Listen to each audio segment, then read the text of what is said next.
segment 2 is entitled The Problem of Defining Anti-Semitism. So, you think about that. Can I ever criticize a Jewish person? Would any criticism be considered anti-Semitic? And the average person, Jewish or Gentile, would say, no, of course not. You know, they're human beings, you can criticize them just like everybody else. So, but where do you draw the line, and where is that line? Now, I put up on that slide there, you see these things here. Do you know what those are?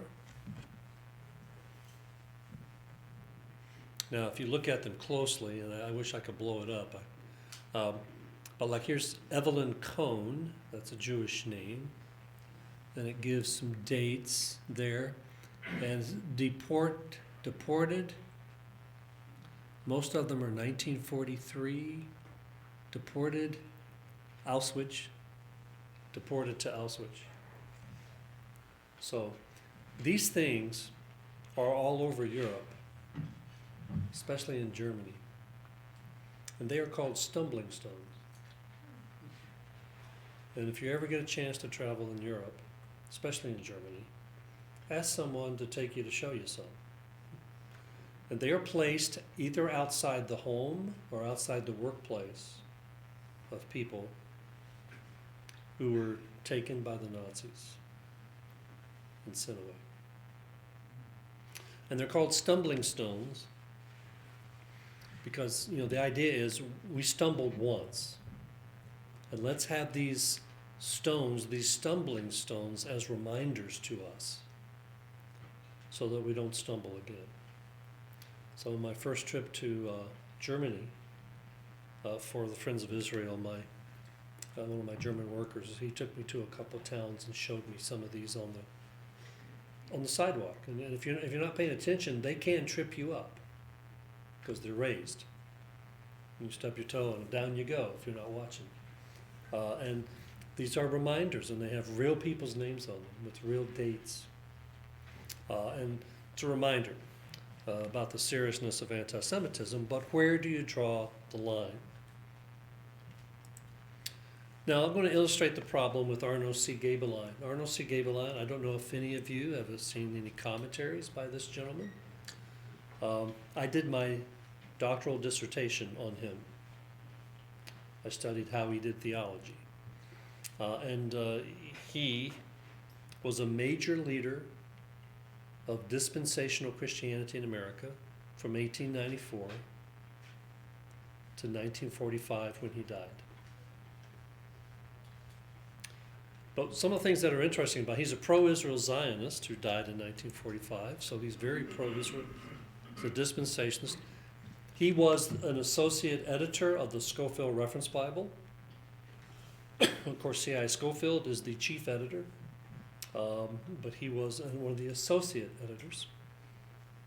He also was the editor of Our Hope magazine, which was the #1 fundamentalist dispensational magazine in America from 1894 to 1945. And he traveled, took that magazine with him all over the place. He was also a teacher, an adjunct teacher at Dallas Theological Seminary in its earliest days. And he would come in for a month and say, let's teach the major prophets to the students in the mornings. And then he would leave and go off to another school to teach for a month. And H.A. Ironside would come in and teach something else for the Dallas Seminary guys. And that's the way dispensationalism has spread throughout, and the teaching went. They had about 5 or 6 guys, and they would just all teach at all the schools. And every Bible college in those days was pretty much a dispensational school. Well, the problem is that he originally believed the protocols to the elders of Zion. And that was a document that came out in like 1903. It was a Russian document. And it was forgery. I.e., what do I mean by that? It's fake news. And the document basically was about how the Jewish people, Jewish leaders in Europe were gathering together and plotting to take over the world and the finances of the entire world. That document is still used today in Islamic countries. And it's making a comeback even in America in some spots. But he originally believed the protocols, and many evangelicals who were pro-Israel theologically did the same. This is back about 1920. And he was accused of being anti-Semitic. It did not help that he was German. He was a little boy. His parents emigrated to the United States, so he grew up here. But he was German and still had a strong German accent. And so he was viewed as being automatically anti-Semitic. Eventually, he rejected the protocols. In 1930, there was a group of evangelicals who signed a document declaring the protocols to be a fake. And his name was on that list. But it took a while. It took next 10 years where they initially believed it, and then later on came to reject it. So, do we want to call him anti-Semitic? Jewish people today, even who are in the scholarly world, will attack him for that reason and attack our kind of Christian faith because of that. Now, sometimes there's certain areas that are claimed to be anti-Semitism. Okay? And here's where filling in the blanks comes in. I've tried to, and I may have missed some, I hope not, but I've tried to underline on my PowerPoint to help you with this. And why do I do that? Keep you awake a little bit. First, military opposition to Israel by the nations in the Old Testament. There are some Jewish sources. In fact, when I went out to try to, let me define this. I went out and I found several different definitions of it, and there's just one Jewish site that tried to make a list of all the historical events of anti-Semitism, or at least a large number of them, and it started in the Old Testament, and it took every single battle that people had against Israel and kind of listed them as anti-Semitic battles. I'm not sure that's right. Just the Philistines want to take over the Jews. Were they anti-Semitic? They were thinking, we're down here on the coast. Yeah, we like the beach sometimes, but sometimes we like the mountains up there where the Jews are. We need to go up there. Let's take that. They were nationalistic. Yeah, and the Moabites and same. So I'm not sure that's the best way to do it. That's claimed to be anti-Semitic, and I don't accept that. Not every Jewish person does that, by the way. Just one site did that I found, and that seemed to be over the top. Some people claim New Testament texts that portray Jewish opposition to Jesus and Christianity are actually anti-Semitic. In fact, it's given in some circles that the book of the Gospel of John and the book of Revelation are anti-Semitic.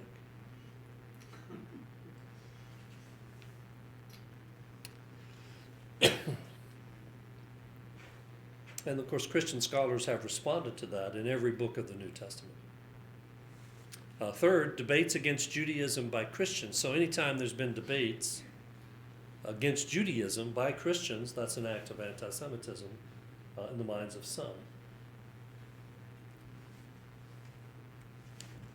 Criticism of Israel as a nation in the world today. And again, I think that's over the top. I think we have a right to criticize them as a nation without being declared anti-Semitic.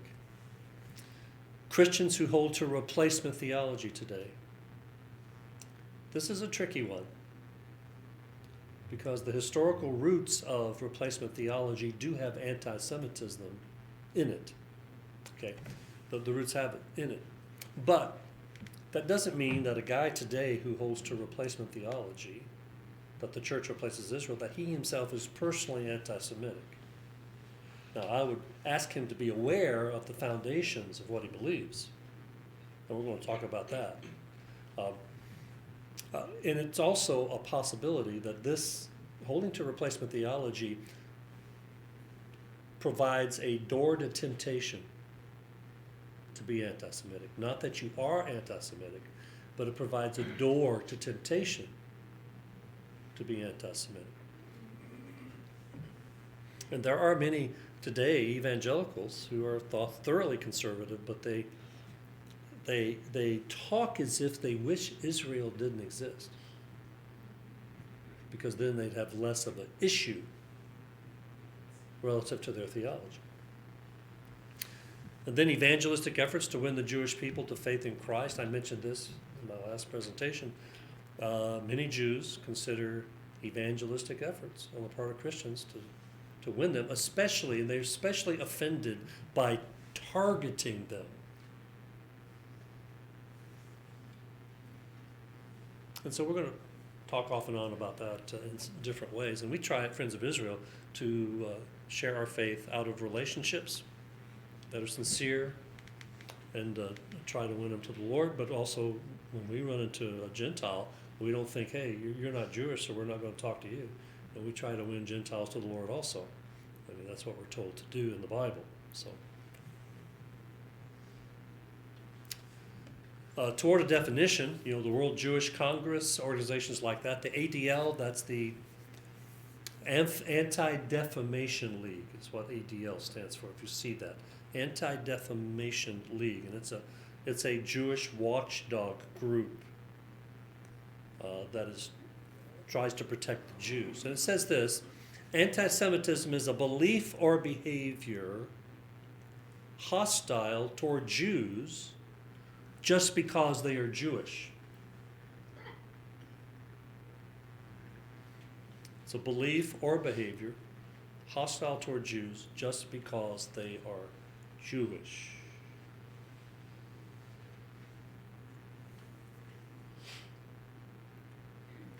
The International Holocaust Remembrance Alliance, the IHRA, anti-Semitism is a certain perception of Jews which may be expressed as hatred toward Jews. Rhetorical and physical manifestations of anti-Semitism are directed toward Jewish or non-Jewish individuals and or their property, toward Jewish community institutions and religious facilities. For example, what happened in Buenos Aires about 1990, I think, a Jewish synagogue, a very famous one, central big one, car bomb truck came by, blew up. Okay, that's an act of anti-Semitism. A lot of defacing of Jewish cemeteries and Jewish synagogues, putting swastika marks out and all that, that would be an act of anti-Semitism. Forms of anti-Semitism. Mein Kampf by Hitler. I read that one time. When I was in my PhD program at Dallas Seminary, in one class, my semester project was on Adolf Hitler's view of God. I felt like I had to take a bath after I did all that work. And I read Mein Kampf. I'm convinced the guy was demon-possessed. Legions of demons possessed. Okay, I don't think there's any way around that. He was energized by Satan. Well, forms of anti-Semitism, ADL, that's the Anti-Defamation League. Here's what they talk about forms of it. One, religious teachings that proclaim the inferiority of the Jewish people.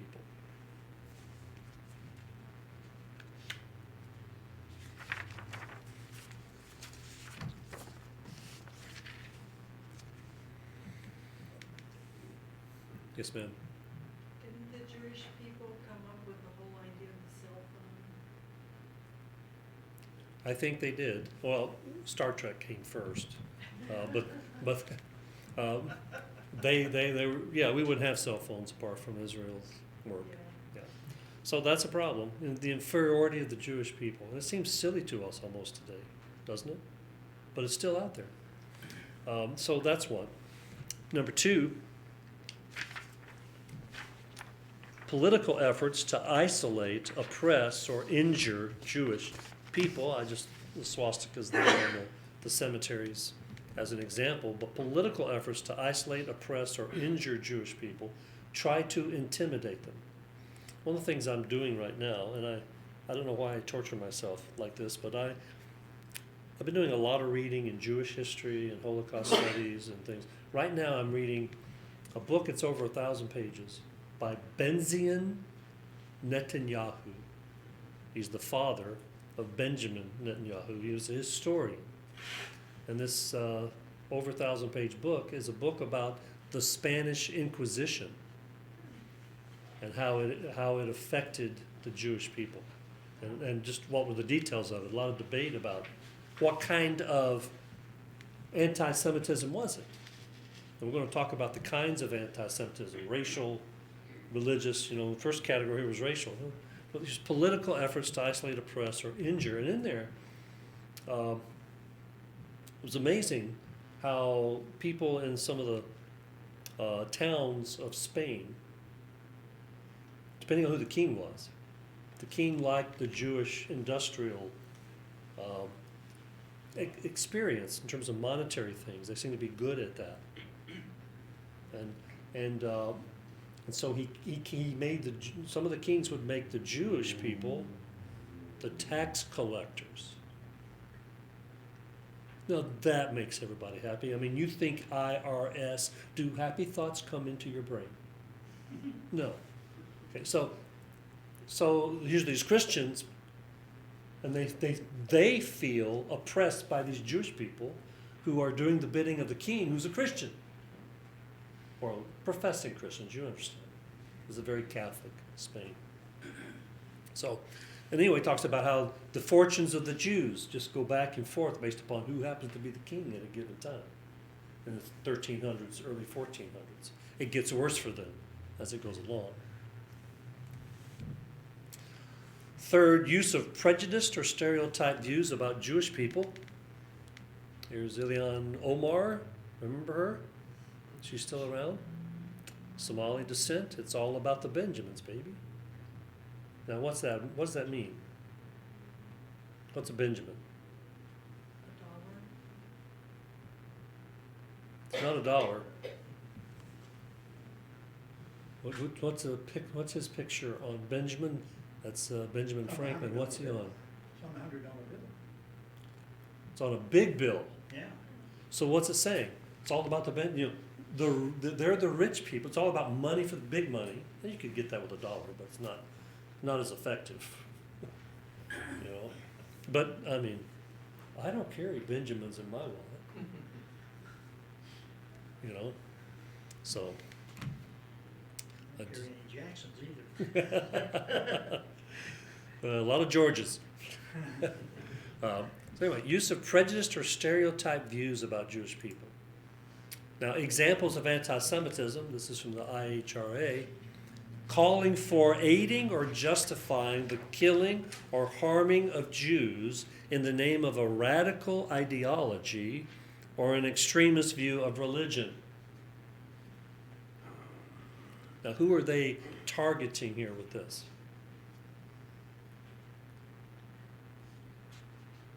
The Islamic radicals. Say all of them are radicals. No, don't go that far. Do you know right now in Iran, and this is a good sign, that over 40% in a recent poll of Iranian Muslims said they don't care about religion. Now, we don't like that in America when they say that about Christians or evangelicals. Okay, bothers us, those kind of polls. But when it's Islam, so it's like Islam is breaking up a little bit in Iran. That would be a great thing. I would like for it to break up all over the world. But calling for aiding or justifying the killing or harming of Jews in the name of a radical ideology or an extremist view of religion. Yes, sir. I was watching a show today, and it was at a soccer game within the last 10 years, and people in the stands were chanting Hamas, Hamas, Jews to the gas. Yeah, that would be an example of this.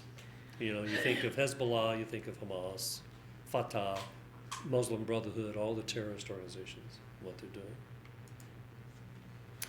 Number two, making mendacious, dehumanizing, demonizing, or stereotypical allegations about Jews as such, or the power of Jews as a collection, such as the myth about a world Jewish conspiracy, or of Jews controlling the media, economy, government, or other societal institutions.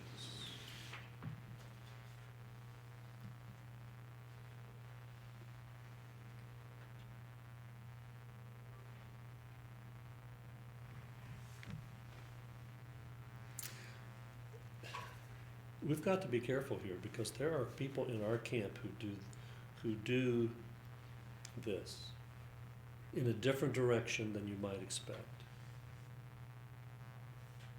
When Trump was impeached, especially the first time, okay, and I don't know where you're on that, but you're probably where I am, and I wasn't happy. And there were some people on our side of things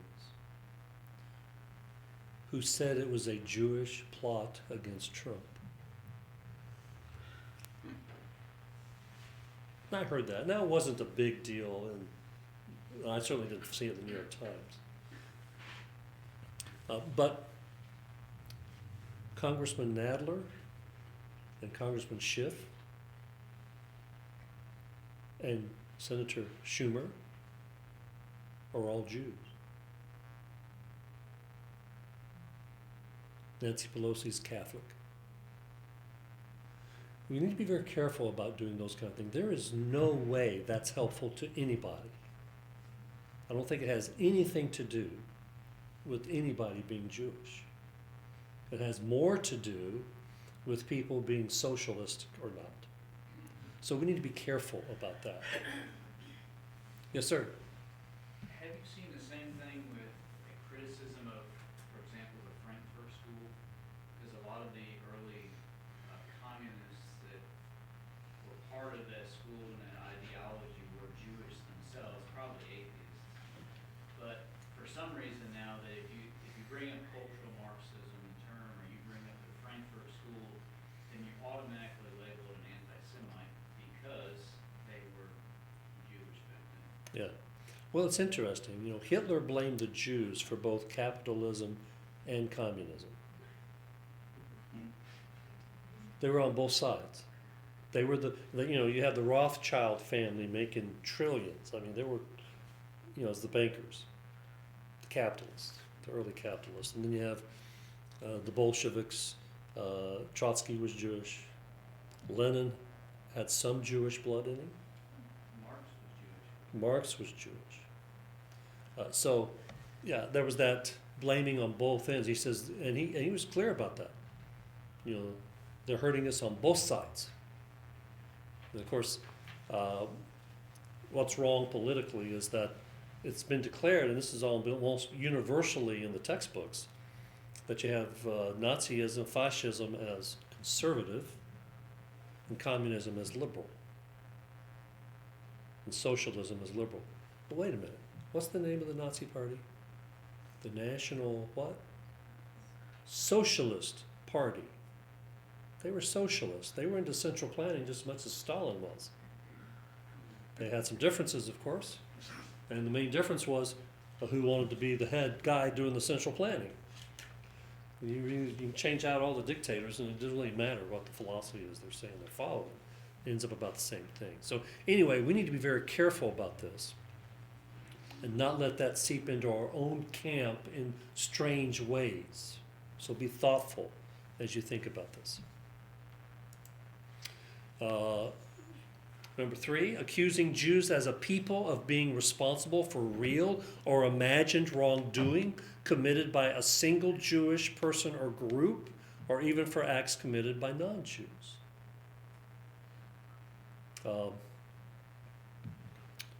Sometimes I watch old westerns. I like old westerns. And you have Matt Dillon on Gunsmoke, and he's got this guy that's a problem guy, and he wants to kill every Indian because an Indian killed his wife. And the storyline wraps around that. It's a little bit like that.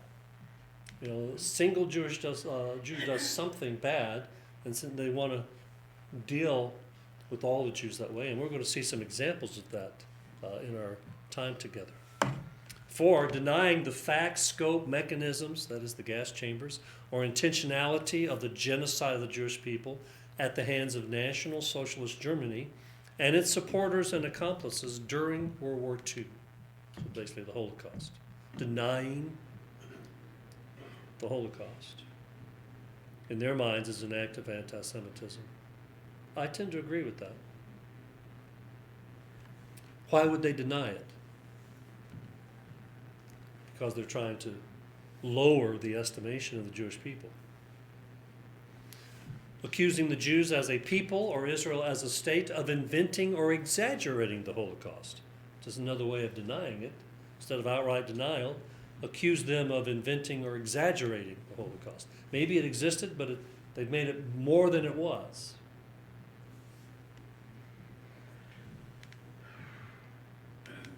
I don't know if you ever go to Israel. How many of you have been? I think that I asked that earlier. If you ever get a chance to go, make sure you go to the Holocaust Museum in Jerusalem, Yad Vashem. And they have cataloged there over 3 million details of over 3 million of the Holocaust victims, and they're gradually doing they want to get all of the information about their lives, basically biographical information, so trying to collect all that.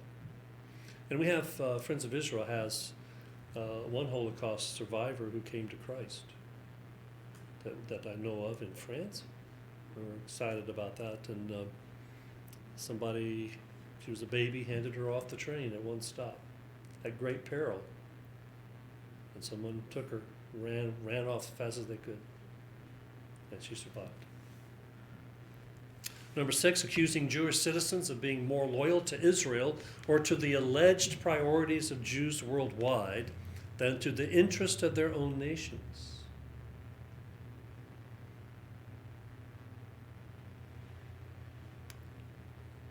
And that's interesting. Be more loyal to Israel, Jewish people in America, being more loyal to Israel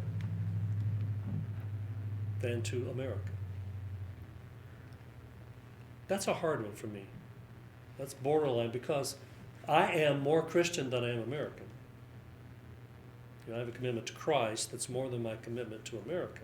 I happen to be strongly American and pro-American. But that's a hard one, but I can understand the sentiment that's there. Number 7, denying the Jewish people their right to self-determination. That is, by claiming that the existence of a state of Israel is a racist endeavor. And of course, to handle that, you promote destroying Israel.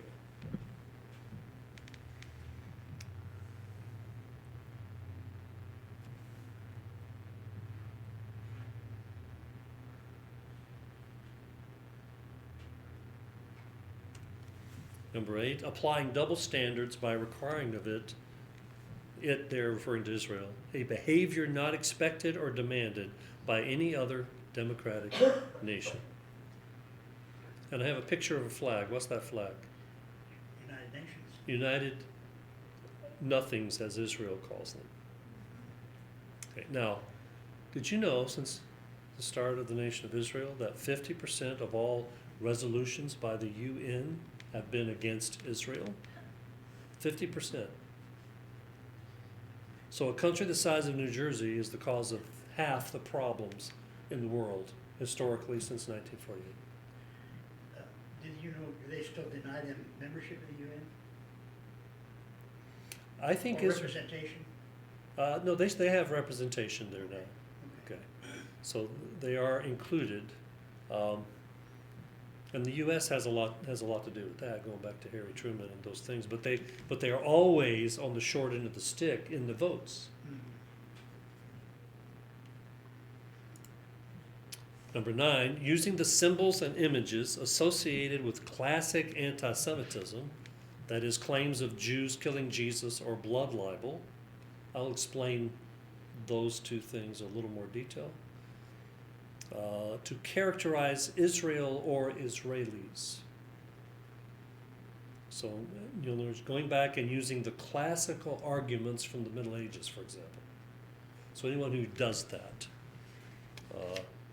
are demonstrating anti-Semitism. And then drawing comparisons of contemporary Israeli policy to that of the Nazis. This was a big one. I'm going to talk about it in one of our presentations. It'll be part of that. Drawing comparisons of contemporary Israeli policy to that of the Nazis.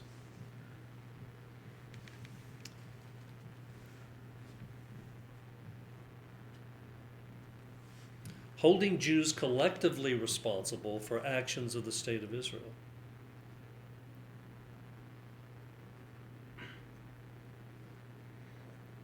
So, people attacking Jews in California because of something that the nation of Israel does in the Middle East would be an example of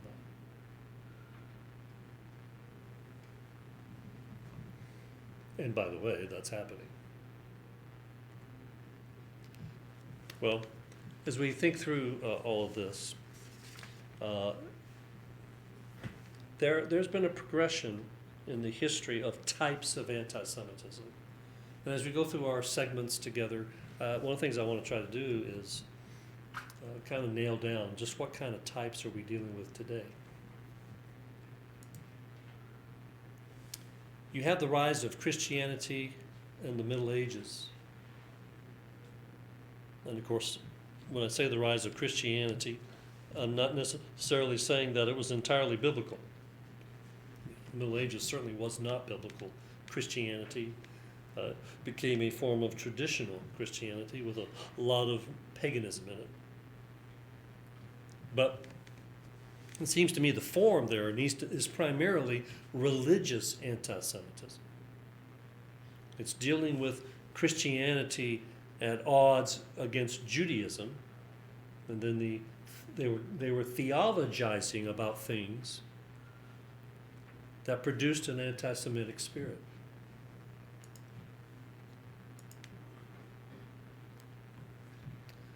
When we come to modern times in the post-Enlightenment, does anybody understand the term Enlightenment? 1700s, the Age of Reason, where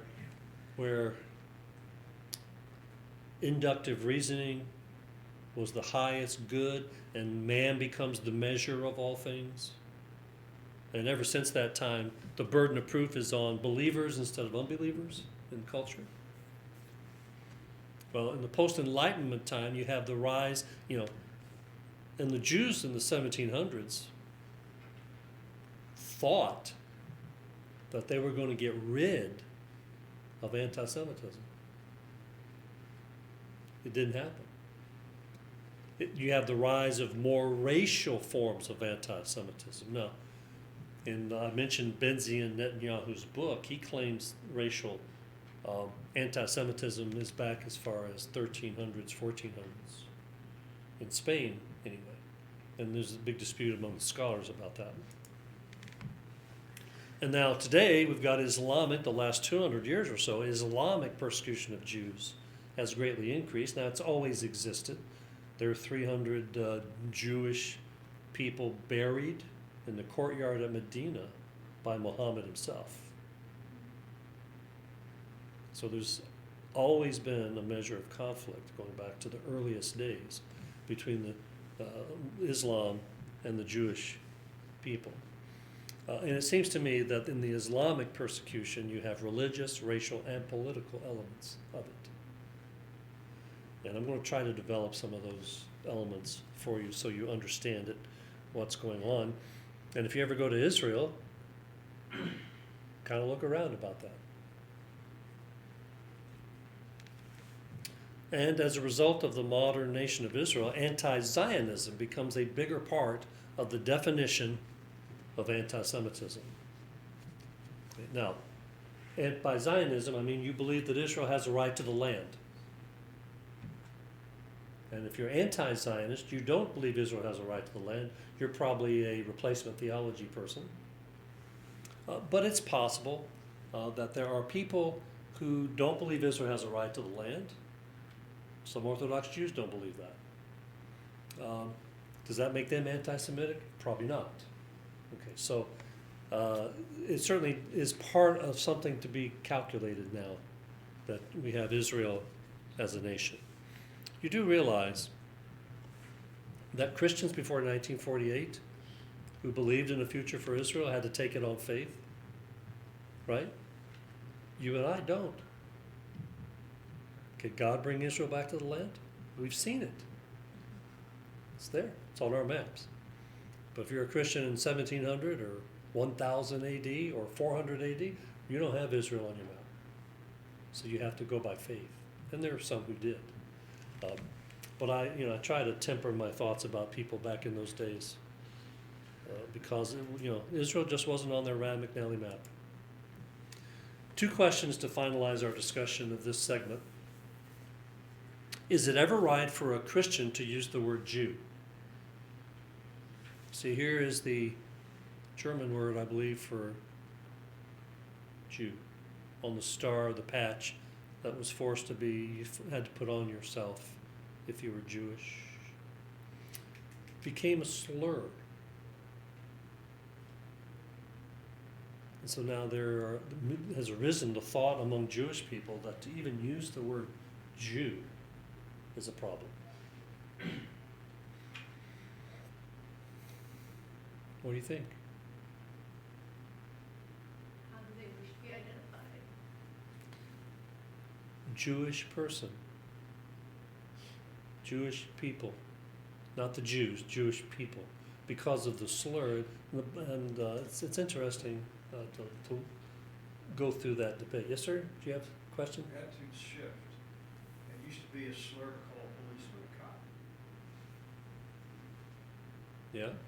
And now it's a different word. Now Slurs it's are different. Acceptable. Yeah.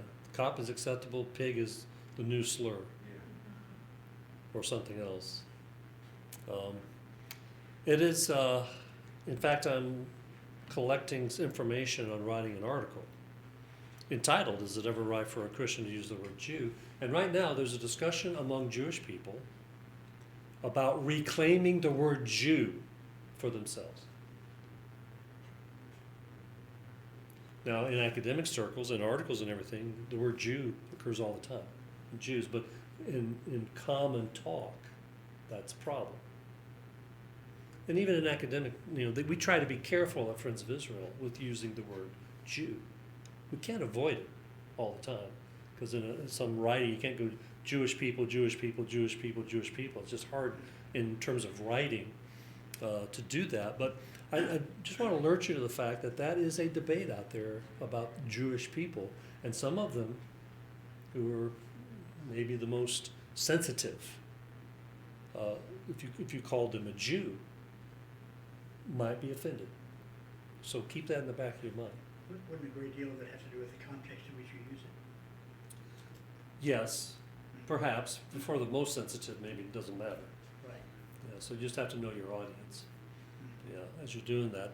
And other things. For example, I did an interview of a Jewish rabbi in 1978, I think it was, for a term paper I was doing in seminary. And I referred to the Jewish people as a race of people, and he went ballistic.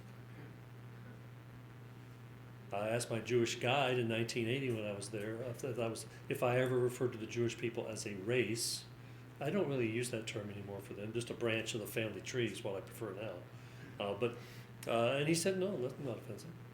So you just got to know. And then I want to throw this question out. Why do Jews almost always vote liberal in U.S. elections?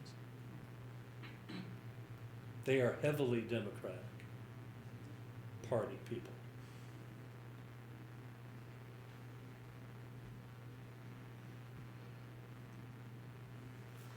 One thing I can think of is because that liberal party, Democratic Party, whatever, supporting the one world government. Okay. And how would that help them? Help them? Yeah, how would a one world government help them? Well, a lot of them are in banking, Oh, okay, finances. okay. So the Western European kind of Jewish people, not the Eastern European Jewish people are poor. I'm just They're saying not this making- is That's what they a say. suspicion of mine. Suspicion, I got you. The Rothschilds, yeah. It really has to do with nationalism versus globalism. So you walked into the right church. I mean, maybe we're not in the right pew yet, but you're getting there. Jewish people, whenever there's been conservative rise in nationalism in Europe, it's always come back to bite them, and anti-Semitism goes up. So they prefer socialism as maybe a way to get away from that, and globalism as a way to diminish the focus on them. And so they are actually, when you have someone like President Trump, make America great again, a nationalist movement as opposed to a globalist movement, that scares the Jewish people, many of them. So although there are some who are very pro-Trump because of his stand with Israel and things. So it's a very interesting discussion to have some time with a Jewish person. And you might want, if you find a Jewish person, find out where they are on that. I'm not saying a Jewish person never votes for the conservatives. I'm just saying they largely vote liberal because they lean socialist and globalist. And they do that out of fear. Okay. Any further questions?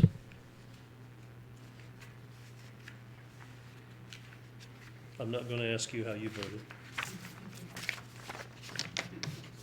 I can probably guess.